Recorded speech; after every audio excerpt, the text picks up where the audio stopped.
From the NewsTalkSTL studios in St. Louis, it's the Right Mind Show with Todd Schowalter. On tonight's episode, Dave Robertson, the Paul Revere of St. Louis, Chris BAUM, election technology expert, Jeff Uhlemeyer, king of the Christmas lights, and the Right Mind studio band, Mitch Murphy and the Murphy Tones. Now putting the fun in your dysfunctional world, here's your host, Todd Schowalter. Oh, I'm afraid you mispronounced his name, buddy. It's Uhlemeyer. No. That's okay. We'll call him, what'd you call him? Uhlemeyer? Uhlemeyer, but you know what? Like He's that. the Christmas king. Why wouldn't it be Yule? He's the Yule Uhlemeyer. Meyer. Yeah, well, we'll get to that later. Hey, you know what? I'm not redoing it. Don't redo it. This is It's staying okay. in. You know, they call me Schowalter. Here's the thing. My Schowalter, is that so dang hard? You know, I say, look, I mean, I get the craziest pronunciations of my name. I get like Schowalter or Schowalter. It's like, or Smith or whatever. I mean, why?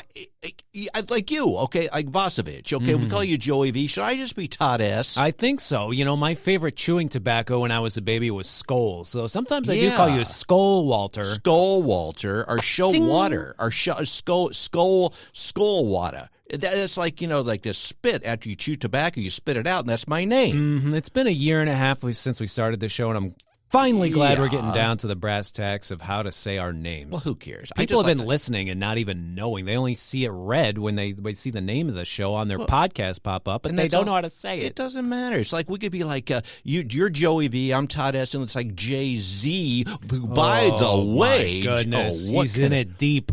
He is in deep, he is.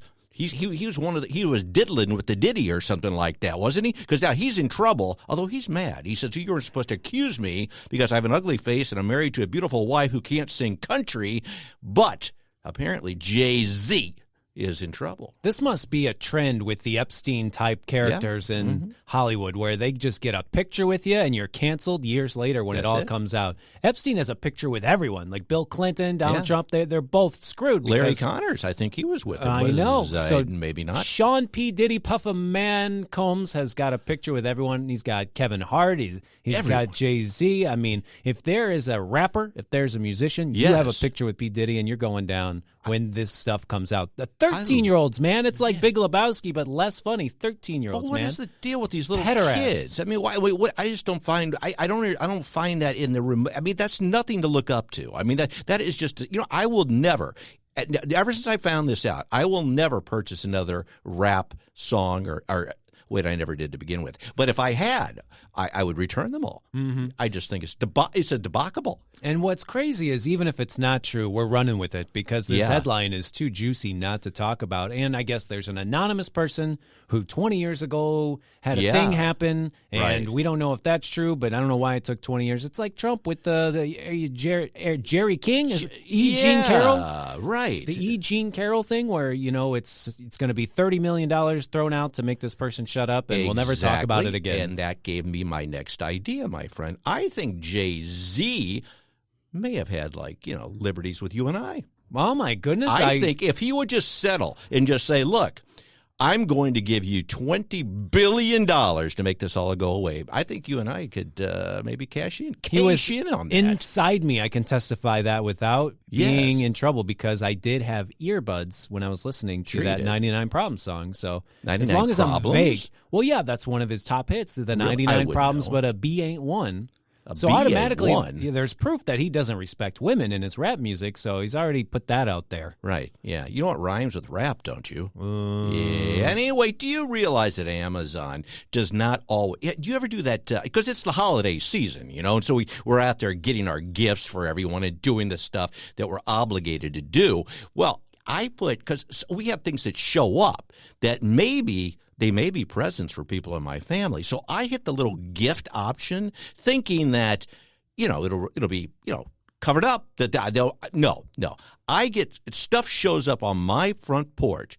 There's no packaging. It's just like laying there like somebody had a garage sale, because that's where I get a lot of my stuff, and they just left it on the porch with you could see right out in the open. It's a used pot holder. Okay, that was going to be a huge surprise. I had used Tupperware. That was going to be a huge surprise. And there's no surprise now. My girl, she just ordered one of these cat toys where it's I love really cat hard toys. to eat the food. You put it inside of a maze, and then the cat has to work to get the food out. Sure. And cats hate that because they're grumpy little a-holes. Yeah. And so we're really having a hard time to get him to play with this maze to get his treat out. Right. But what happened was it came in a plain, just regular box that it was packaged in. Okay. And right on the front, there was a cat and a toy, and so when he saw it, he immediately knew what he was getting. And then there was no surprise. he He didn't even get to unwrap it. It's a travesty, I tell you. It's like, Amazon has ruined Christmas for all the cats. And actually, when I was looking on the security camera footage of what was delivered, Yes. and I saw the package, and I couldn't tell what it was. I thought some little ferret was living on top of a box out front. Can we front. say ferret? Because we can't say midget anymore. But we can say ferret. But then when I came home, I saw, there was a picture of the toy with the cat on the front, and there was no ferret just sleeping on my boxes. I have very bad security camera footage, very grainy. That's horrible. I got some of the knockoff security cameras. Have you gotten those? Because they're all connected to China, so China gets to watch everything I'm doing now, and that's why I always moon the camera. Sometimes I walk around naked, but these little cameras that remember the Ring? They were like $100 a piece. I figured this stuff in my house isn't worth $100. Why would I even buy a camera that costs that much? So I got these cameras off Amazon, which, by the way, showed up without any packaging. And I think they were like about $2.95 a piece, like $2.95. So I don't even know if they work, but they look very impressive. It's very convenient because they are connected to Amazon and the credit card that you use. And then China can see what you don't own, and they automatically ship you something from Amazon and bill you. Yeah. So you say, you're right, my curtains were ugly. I'm glad that you sent me these. Or they'll undercut the whole thing and they just have TEMU ship me a bunch of stuff instead. TEMU. That's like the Wish. Is Wish still around? Remember that thing? It came out. Wish is like TEMU. It's like you could buy this stuff for nothing from China. Like I wanted like the same thing. It was like a Spider-Man outfit, life size as adult, and I thought this would really be neat. And my wife, she says, well, I can't bring it up on the show, but I just did. She says, why in the heck do you want an adult Spider-Man outfit? And I thought because I can get it on Wish for like 25 cents or something like that. And I ordered it. And it never showed up. My mom never got me the Granimals or the superhero undies that I wanted. So now I got to buy them myself now that I have a big boy job. I think the law firms now that you can sue people for that. If you were deprived of your Granimals at a certain age, you can get compensation from your parents. I've been ordering a lot of stuff from Amazon, and what happens is my neighbor has an itchy trigger finger. He does not like drones. So the drone comes to drop it off, and then blam, I lose my whole sock order that I got off Amazon right there in his yard, and all the little socks just fall right into his piles of dog poop, and they never make it to my house. He's got to stop shooting down these drones. Send them to New Jersey where they got school bus-sized drones flying over, and everyone's just taking pictures. Oh, I know. The FBI's involved now. The mayor of New Jersey's involved. They got drones everywhere, and everyone's like, oh, they don't care. Size of a car. That's pretty cool. I didn't know you can make a drone that big because your drone is a pretty good sized drone and it takes wonderful pictures. It's a lot of fun, by the way. Mm-hmm. But you can actually get a drone the size of a baby grand piano now. Exactly. That's how they're dropping them on Looney Tunes characters now. They got technology involved to get Daffy Duck squished. They got the drones just to drop them. Oh, Do you remember how hectic it was when pianos were falling from the sky all the time? And not only that, they were hurting people. Mm-hmm. Do you remember those they were always in New York, they were trying to move a piano and somebody would be right under it at the right time, and they'd always look up at it and go, wouldn't that give you? you'd have time to get out of the way. And then when they picked themselves up off the ground because they were flat, they'd smile, and then their teeth would become the piano keys. Oh, I remember. It was like an outbreak. It was an outbreak of pianos falling back in the 90s. That reminds me, I went to that Botanical Garden Glow thing. That really had nothing to do with pianos, but for some reason it reminded me of it. I have 100 Christmas-like questions. Should we save them for Uhlemeyer? Yeah, we'll save it for my cousin. What'd you call him before? Uhlemeyer. Uhlemeyer.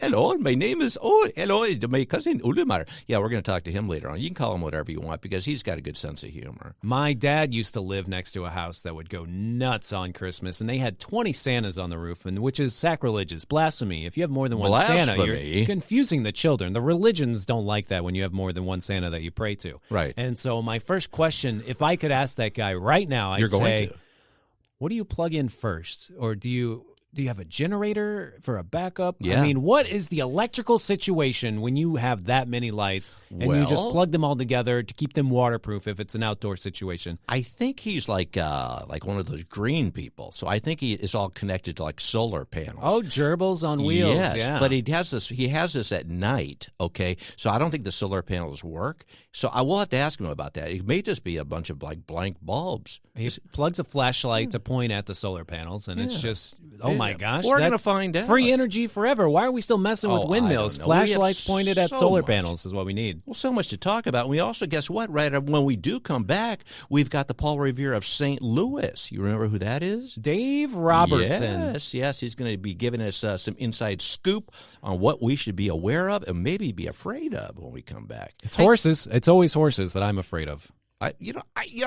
Wilbur. Remember that, Mr. Ed? Paul Revere's coming in live in the studio on his horse, and the microphone won't reach quite all the way up there. It's going to be great. We got a lot of good stuff coming up. In fact, I have a lot more stories to share when we come back as well. In the meantime, I'm Todd Schowalter, along with my bestest buddy, Joey V. This is The Right Mind Show. We'll be right back. Coming up next on The Right Mind Show with Todd Schowalter, Dave Robertson, the Paul Revere of St. Louis.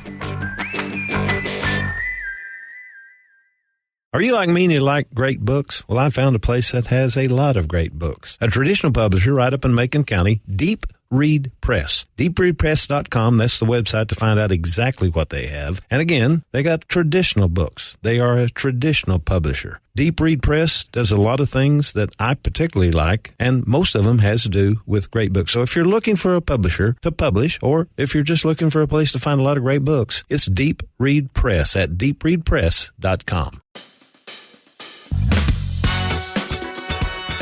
Welcome back to The Right Mind Show with Todd Schowalter on NewsTalkSTL. And now a man who loves Christmas so much, he'd leave his wife in a second just for one night with Noel, Gloria, Ava Maria, and the Carols. Todd Schowalter. And we're back. I'm Todd Schowalter, along with my bestest buddy, Joey V. And on the line now, do we have like any galloping music or anything like that? I do have a couple coconuts right here. That's perfect, because you know who's on the line? We have St. Louis's own very own Paul Revere, Dave Robertson. How's it going, my friend? What is new with STL Patriots, or whatever we call them now? Or what's just new with your life? Well, a lot's new. And thanks for having me on, Todd. I appreciate it. Well, thanks for coming on. You've been to a lot of places, apparently. You sent me a message saying, I've been traveling. I've been all over the country, a lot of stuff election related. I said, hey, hold the phone. Don't tell me. Tell the listeners. Did you like that, Joey? That was kind of clever, wasn't it? And I said, did you work in advertising? Yeah, I think I did for a little bit. Okay. But enough of that. We're going to get back to Dave. So tell us your story. Yeah, sure, Todd. So I have been doing a lot of traveling the last few months. And I had the opportunity to go to Pennsylvania for a week in early October, and I made some connections with a group out there. And I want to give a shout out to these guys. There's Early Vote Action, and there's also PA Chase. And PA Chase was a group that was ballot chasing out in Pennsylvania, going to what they call low propensity Republican voters, trying to get increase the turnout. And so anyway, I connected with the guy at a conference a few months prior, Cliff Maloney. And so I went out there, and I was actually just volunteering. I knocked doors for about a week out in the Pittsburgh area. And then I had the chance to go to the second Butler rally. While I was out there, the second Trump-Butler rally was taking place. Wow. So I had a chance to go to that. Yeah, that was incredible. Yeah. I bet. I'm pretty sure the security was a little bit higher. Security was a lot higher. And I was looking at the buildings, all those. It was the exact same location as the first rally. Really? But of course, yeah. So I think that was a statement Trump was making to, go back to the same place, not be afraid. And anyway, there was a lot more security. You could see I looked in all the roofs, and there were a lot of but it was a huge turnout. I think there was something. Trump says it was 100,000. I don't know if it was quite that many, but there were a lot of people there. Okay. Well, what was your takeaway? I mean, you've learned a lot of stuff, obviously, but what was the main takeaway from that last one?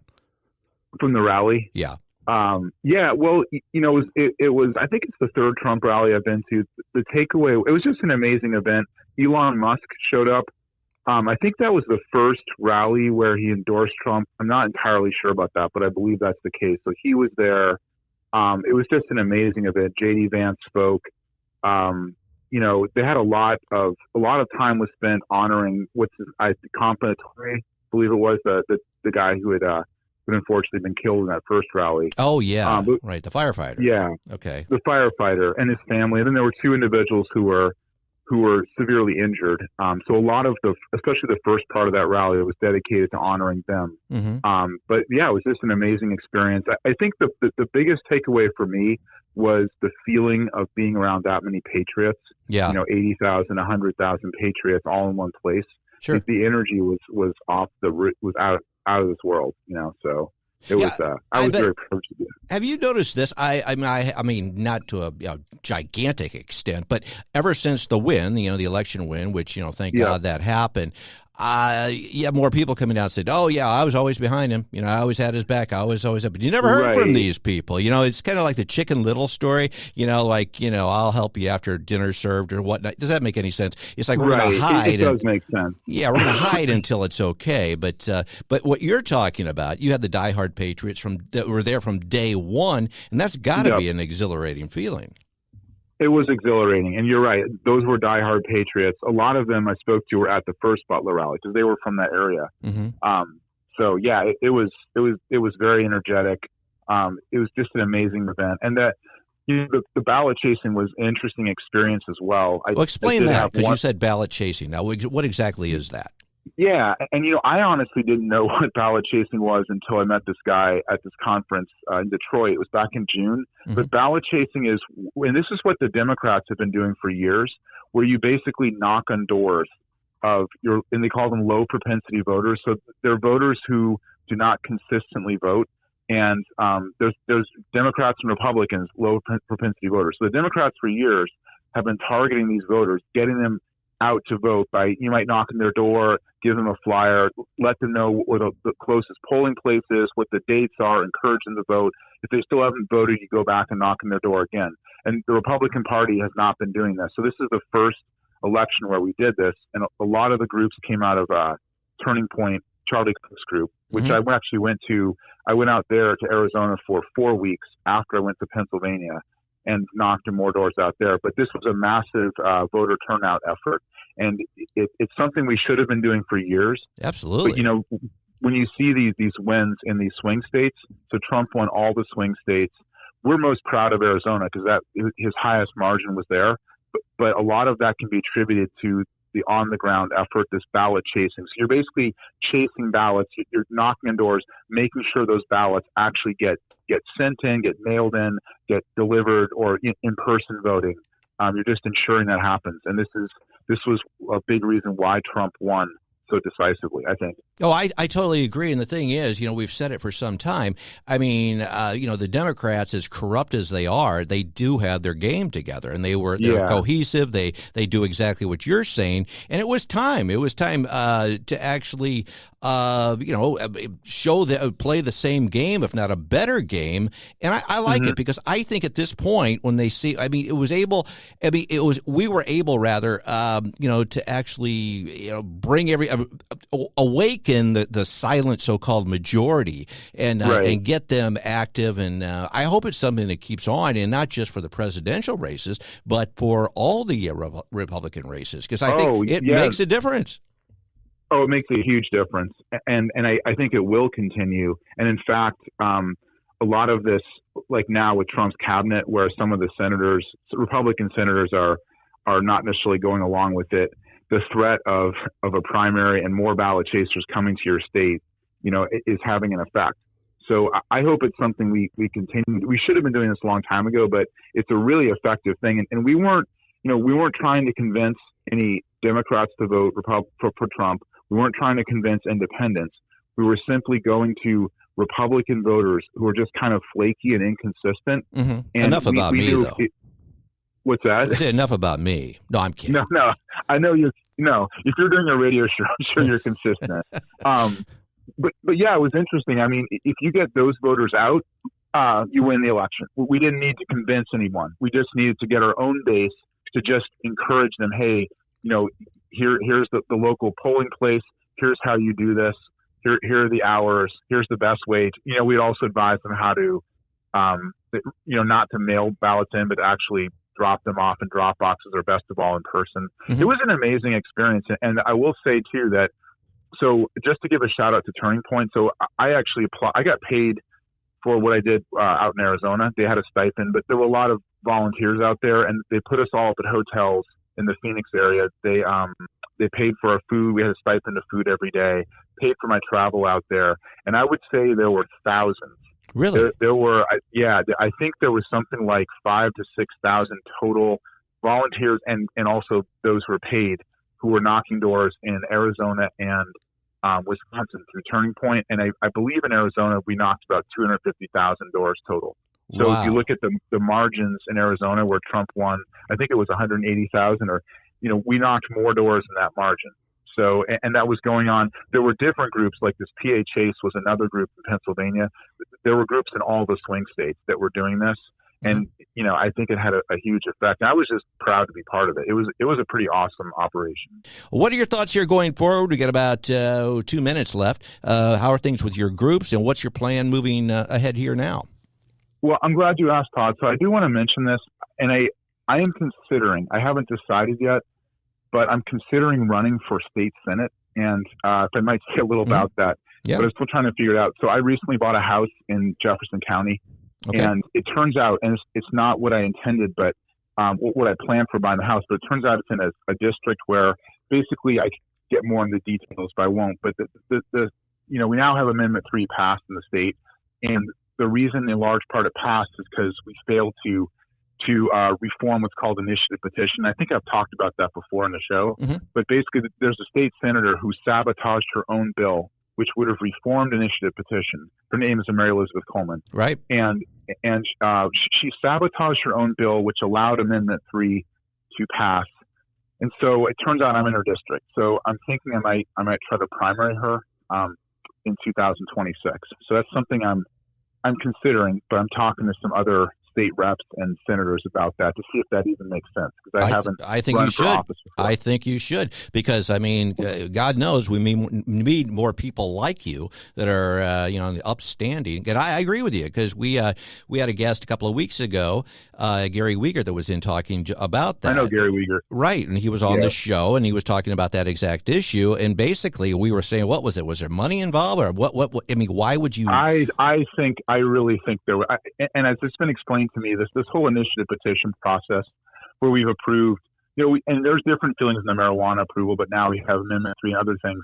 I think it's a money-making enterprise for large corporations, and so I think people are being paid off, because we've tried to amend this for 7 straight years in the House and Senate, the State House and Senate, and it always fails. Yeah. So I think there's money taking place where basically people are getting campaign donations or support from organizations that have a vested interest in being able to pass these initiative petitions for like the gambling and whatever people's thoughts are on that. But a lot of things, it's a business, it's a money making operation. So unfortunately, I think there's a lot of corruption. And I still have the distribution list, still sending messages, trying to increase the numbers in that. But that's kind of our next big thing, is to possibly run for state senate to see if that makes sense. It would be great to get her out. I will say this: the conservatives in the state want Mary Elizabeth Coleman to be primary. They want to get her out because she basically stabbed a knife in the back of conservative legislation. So, well, sure. Well, before we cut out, we just have a few seconds left. I just want to make sure I've got this clear here on the Right Mind Show. Here, you, Dave, you're declaring your candidacy right here on this show. I mean, you didn't wait to go on, on Fox or anything else. You wanted to wait. You wanted to hold out and save that announcement for right here now, didn't you? Well, I appreciate that. I'll say that I announced that I'm considering. I still haven't made because I still haven't made the final decision. And I also want to, because I'm so new at this, if there's another candidate who's a better shot, I would want to defer to that. But I thought I'd mention the show. Maybe I shouldn't have, but I still need to make the final decision. I'm just kind of I'm talking to different people. But this is the first I've mentioned it, publicly. Okay. Well, you have to now, because I just bought the domain. So it's all set. I don't want to anger anyone. It's like, who is this guy? We've got another candidate who's going to primary her, but it's not you, Dave, not you. Okay, so that's just it. You plus you've got Joey and I on your side. Hey, the sky's the limit, right, Joey? Yeah, if you're trying to push someone out and become a senator, I'd recommend Mitch McConnell. He's very easy to push over lately. He falls down a lot. Someone not as sturdy. Love to get that guy out. Well, you don't hit your head a lot, do you? Do you? Hey, Dave, I've never been with you or seen you where you've been in a conversation and you just you just stared for like 2 minutes. You don't do that, do you? No, I don't do that. I think he's got a few years. I think he's got a few years in me, though. Yeah, okay. So, all right. But I would love to see that guy and Joni Ernst. I would love to see Joni Ernst. We're moving to Louisiana or wherever he's senator. I forget. Kentucky. Yeah, the guy in Louisiana is not so great either. All right. Well, Dave, we're out of time, but hey, I'm so happy that you're running for Senate, whether you want to now or not, because we're going to really promote it. And, when you are a senator and you're governor and you're pushing McConnell out, and heck, when you're president of the United States, remember us, okay? I will. I'll look back to your show, Todd, and I'm sure you guys will continue to grow in prominence as well. This is a movement of all of us. We're going to take our country back, and I appreciate you guys having me on the show. I always love to be on here. Well, you're the best, buddy. We always love having you on as well, and we look forward to talking with you in 2025. Okay. Sounds great, Todd. All right. Merry Take care, Christmas. buddy. Merry Christmas to you. Okay. Bye-bye. Thanks. Bye. Dave's a great guy. I really like Dave. I mean, the guy is, he is one, because, again, you have some people that say, oh, yeah, I'm a patriot, whatever, and they don't do anything. But he actually, what is it? He walks the talk? Is that how you say it? What is that phrase? Well, he walks the walk, so 1 if by land, and then he swims the swim, 2 if by sea. 2 if Paul Revere of Missouri, St. Louis. And now, does he have a head, or is that the, he's the pumpkin head guy of St. Louis, Paul Revere. Pumpkin head guy. Is that Ichabod Crane? Or we went over this last time. I don't know why it's not sticking in your head. It doesn't stick in my head because I lost my head like a pumpkin. Mm-hmm. I don't know. When we come back, we've got a chief compliance officer for VoteRite. VoteRite. That's something I hadn't heard about. Can he help us if we've been hacked? Hacked. We're going to fight hacked. Yeah, I was told not to do that again this week also, by the way. His name's Christopher BAUM. We're going to know all about him. If not, we might even find some things out we don't want to know. Who knows? That's part of our shtick, isn't it, Joey? Mm-hmm. Yeah. Well, we'll find out when we come back. In the meantime, I'm Todd Schowalter, along with my bestest buddy, Joey V. This is The Right Mind Show. I'll be right back.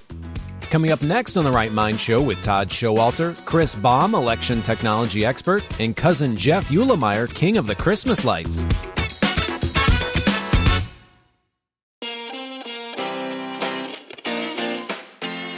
Welcome back to The Right Mind Show with Todd Schowalter on NewsTalkSTL. And now a man who chooses Christmas Eve over Summer's Eve 10 out of 10 times, Todd Schowalter. And we're back. I'm Todd Schowalter, along with my buddy Joey V. And on the line now is Christopher BAUM. He's the Chief Compliance Officer with VoteRite. How are you, Christopher? And tell us, what exactly is VoteRite? Well, VoteRite is a company that's looking to change the way that people vote in a way that is transparent, accessible, and verifiable. Okay. And what does that involve? So, well, it involves a couple of different things. The big thing that we are bringing out and bringing forward for certification right now is our Titan LT 2100 voting system. It is unlike anything else on the market right now. It is a system where it is a touchscreen system primarily with a paper trail that can be printed depending on the needs of the jurisdiction. It also keeps a encrypted copy on the system and a PDF version, encrypted PDF of the person's vote, so they can see different ways and verify different ways that their vote has been recorded accurately, and they can verify it before they actually commit the vote. Okay, so this is something. Then, go ahead. Those things are tied together by a unique, randomly generated number, so it doesn't tie back to the particular voter, but it can tie all of those things together for verification later on if you have to do an audit or something like that. Okay, so this is an actual voting machine? Is this an actual, so people just... Yeah, it's an actual voting machine. Okay. And that would... go ahead. Yeah, but they're not connected to any network. They're all air-gapped, it's called. They're never connected. You have to have a specific kind of electronic key to make the thing work. And if you don't have it, it doesn't turn on. Okay. Now, would these be, you said they're not connected to a network. How are the votes actually counted? Never connected to a network. Right. Okay. So and it can handle people who have accessibility issues. For example, they can change the size of the font on the display or the colors of the font if they have problems seeing particular colors or they need higher contrast. Or it can also do verbal voting for people who have sight limitations, and it all happens on the same machine. And it even has a backup power supply, so if your jurisdiction allows it and it's a requirement, you can unplug the system from the wall. It's on an ADA-compatible chart. You can take it right out to the curb, and the voter can get verified and then vote right from their car. And then you take it back inside. So it's basically a more secure and convenient way to vote. What is where are you at this point with it? I mean, are you testing it out, or what steps go into actually introducing a whole new way of voting? Well, we've been testing it out unofficially. We're getting ready to submit it for certification. So it's far along in the game. We expect to be able to have it in jurisdictions in time for the midterm elections. Okay. It's a pretty neat system. We also have a whole different system, which is an online voting system. We do expect at some point to take that forward for certification for government elections, but we're using it for other things right now, like union elections and school board elections and private elections for homeowners associations and things like that, where you can securely vote from your phone. You get to vote one time, and that's it. But then the results are available immediately. That is as secure as our standalone system, but we need to do a little bit more in terms of public education before that will roll out for government use.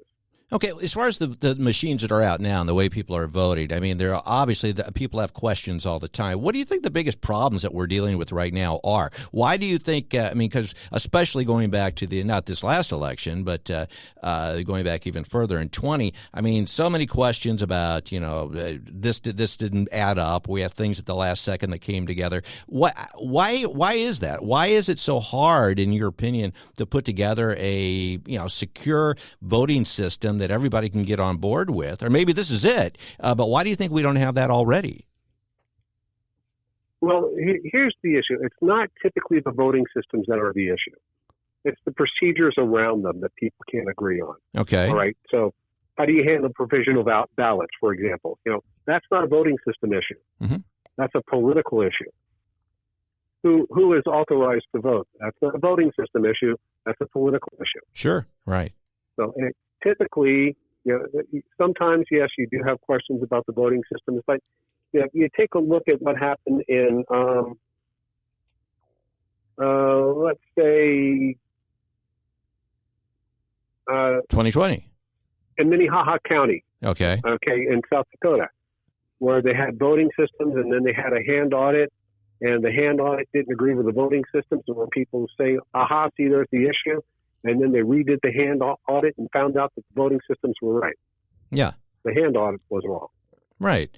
Well, and again, one of the things I don't understand is you'll have certain, states and that'll, boom, it's done in a couple of hours, after the polls close, we know who the winner is. Where you have other states like, California and whatnot that, we're going to drag this on for a year or two. I mean, why is it so hard? Why can't we all get on board with one system where everybody knows? I mean, you've heard the joke, like people on American Idol, they call in and they know exactly who the winner is like in a half an hour. Why can't we have something, obviously we want something more secure, but I mean, why is that so difficult, and why is it so random? Why do some states have their act together and some states don't? Well, you have to take a look at how voting is actually conducted, and in most cases, it's conducted at the county or parish level. It is not run by states. Okay. It is not run by the federal government. All of the guidelines that the federal government provides, they're all voluntary. The states don't have to follow them. Mm-hmm. I've never really understood, and this isn't just before you came on the show. I mean, I've never understood how there can be, certain things in Illinois that are so questionable when you have in Florida, this isn't a question at all. It just seems like something of this magnitude, we all ought to be playing by the same rules when it comes to the equipment. But I guess we're not there yet. But maybe you will change that, right? We're gonna try, or at least we're gonna make sure that the option is out there, available. It's transparent and verifiable to bring back some of the confidence. Now, it's interesting to me because I started research on this stuff back in the 90s. Mm-hmm. You may remember the hanging Chad. Oh, absolutely, with Al Gore. Yeah, absolutely. Yeah. Right. Yeah. I actually have one of those voting systems in my basement. Oh, okay. So you actually know if Gore or Bush won? You're the reason? I'm joking. I'm kidding. I'm not really allowed to talk about that. I didn't think so. I didn't. I know. You said right here, do not bring up the Gore-Bush election, and I did. I'm sorry about that.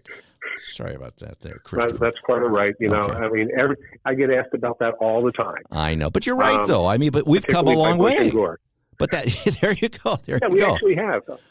Yeah, and that's what I'm saying. As far as what you have, it sounds like it's an advancement of where we're at, and that seems just like the progressional movement for things. I just thinking if you have, again, I keep going back to sports. We play with a regulation football in one state, or we're going to play with a regulation football in another. If it's all part of the same game, it seems kind of obvious. But I don't know. Maybe you'll change that.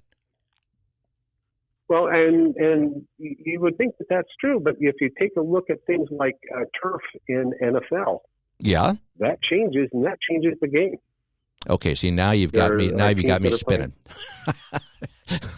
You're right. Now we have American League rules and National League rules. So you're right. Voting's never going to be, totally on the up and up until you save it. And so we're all counting on you, Christopher. Okay. Well, hey, if anybody wants to find out about your system or more about you, what's the best way of doing that? Go to VoteRite.com. VoteRite.com. And that's VOT. Right, VOTRITE. That's right. I'm going to say that again because it is spelled differently. It's VOTRITE.com.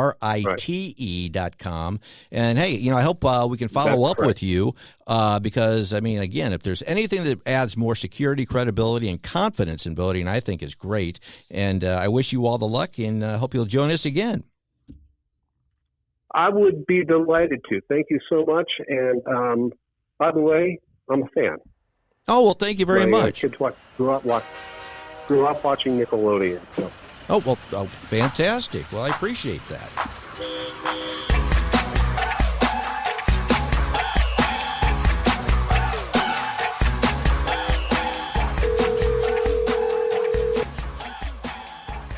Where is he? He's at the doctor with somebody. He's taking somebody. Hello, this is Jeff Uhlemeyer. I'm sorry I wasn't able to take your call right now, but if you will, please leave your name, your phone number. I will give you a call back as soon as I can. Thank you. At the tone, please record your message. When you've finished recording, you may hang up or press 1 for more options. Jeff, it's your cousin Todd from the Right Mind Show, along here with my buddy Joey V for your big segment, and I guess you're incapacitated or something. We'll try to call you back. Well, Joey, I'm afraid that we have. Who was the Democrat? Who was she that blew us off? The one. I didn't think. What was her name? What was her name? Gretchen. Gretchen Bangert. I wonder if Jeff is with Gretchen Bangert. And you know what I bet you happened? I bet you he was getting ready to call us, or we called him to talk all about, this big, huge Christmas display. And Gretchen probably called him up and said, don't answer the phone. They hate that. And it makes me happy when they're mad. You think that's what happened? That must have been what happened. We were trash-talking Christmas lights a little bit earlier. And maybe the ghost of Christmas present told him just how rotten we were being and put us on the naughty list. Could be. But there's just so many out there that have lost their spectacle about them. Now, what do you mean by that? So we have both gone to the botanical gardens, the Garden Glow, and end up going every year. And it's a hassle. It's expensive. Yeah. And they don't really do much to blow your mind every year. It's the same lights all the time. I know for a fact the only thing that I want in a Christmas light display is to be completely surrounded by them. Yes. The main focal point everyone loves is that darn tunnel. whenever there's a long tunnel that's going over your head and you're surrounded by the lights, that's number one thing people are excited about. Oh, yes. All the people whip out their selfie cameras and they block traffic, and you have to push them out of the way, and they spill hot chocolate on their boobies. Uh-huh. And then, if you can synchronize the lights to some music, that's the number two thing everyone wants. So that's all anyone wants, but it's still just these dumb plastic snowmen that people had on their roofs in the 50s. Right. That people keep putting up thinking, oh, we can charge money for this. But what do blind people do? Well, what they do is they get the old-timey lights instead of the LEDs. They get the ones that still are hot. So put your hand over them and burn your skin. Just feel those. You know what I found really kind of strange? And I won't tell you, not strange, I always feel strange. But what I found a little peculiar, I'm not going to mention names, but I will. It's a Boeing. I mean, they make like airplanes and stuff like that. It's a major, I think they have a plant here in St. Louis. But from what I understand, they're worth like billions of dollars, like, Austin Powers, not millions, but billions. And there was like, I think it was the Botanical Garden there. It may have been someplace else. But all these places sponsor like different little displays, and there was this tiny little display. It was like you said, it was like an arch, but it wasn't very big. I think it was only about. It wasn't very big, and I thought, gee, maybe this was like somebody like Tito's Taco Hut or something like Tito's Taco Hut. I don't think there is one of those, but that's a good name. Anyway, I thought maybe they had sponsored this little thing, but no, that was Boeing's thing, this tiny little like arch you walk through. And I thought for $1 billion of profits a year, you could probably buy a few more light bulbs, don't you think? People go out to the brewery here in St. Louis, and it was free, and it was a little hectic because it was so exciting to be in the brewery, and they did the lights up really well. But now they just keep nickel and diming you, and it's not as exciting. It used to be all this free beer, now you got to pay for the beer, and it's not as much fun. The zoo, I mean, they kick you out at 4 o'clock if you're one of the free guys. What? And then they make sure that everyone's kicked out so that the paid people can come in later. I mean, the best Christmas light display I've ever seen, they got rid of. It was at Disney World, Hollywood Studios, Osborne Family Lights, and that's what it was. It was 24/7. No, wait, 365. Yeah, it was 360-degree lights everywhere over your head on the side, and then the music would kick in, and everything was synchronized. And that was the best display I've ever had. Do you even have a ranking? Is there the best Christmas light display? They're all forgettable. I keep thinking about what do blind people do, and now I'm thinking, okay, what if you're also deaf? So if you can't hear these things, you can't see. That's really.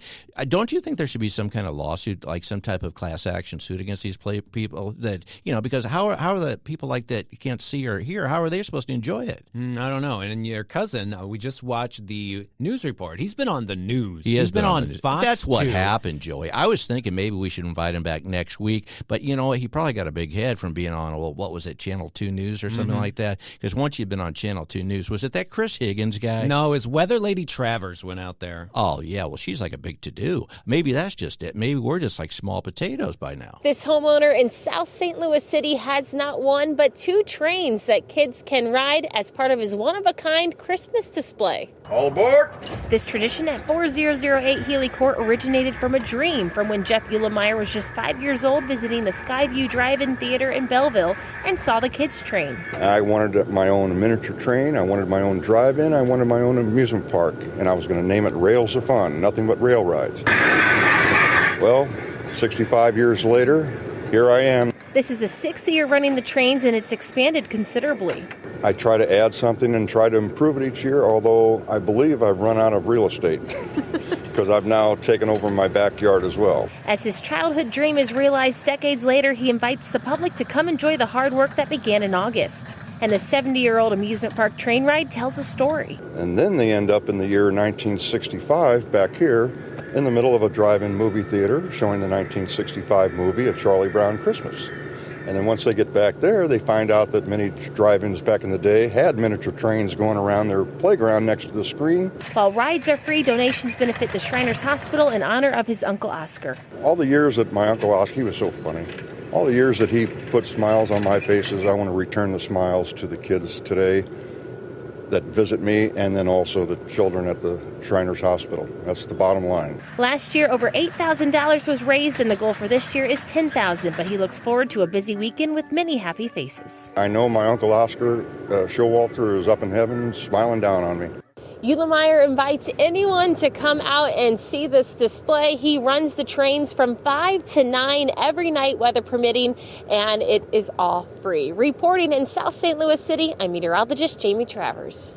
But your cousin, he gives train rides to these kids. How is he not making them sign a waiver before they get on there? I mean, there could be collisions. It could be like Rocky and Bullwinkle, where old ladies are laid down on the tracks, and then the guy twiddles his mustache, and someone gets run over at the last second. I think he charges extra for that. Okay. I don't know. I think so. But no, it's like in my grandfather's, and if he does come on, and we were already telling all the story, but my grandfather, by the way, Oscar Schowalter, okay, but we called Grampy, okay? That's why, because if we were like the grandchildren, I mean, he said Uncle Oscar, but we got to say Grampy because he was our grandfather.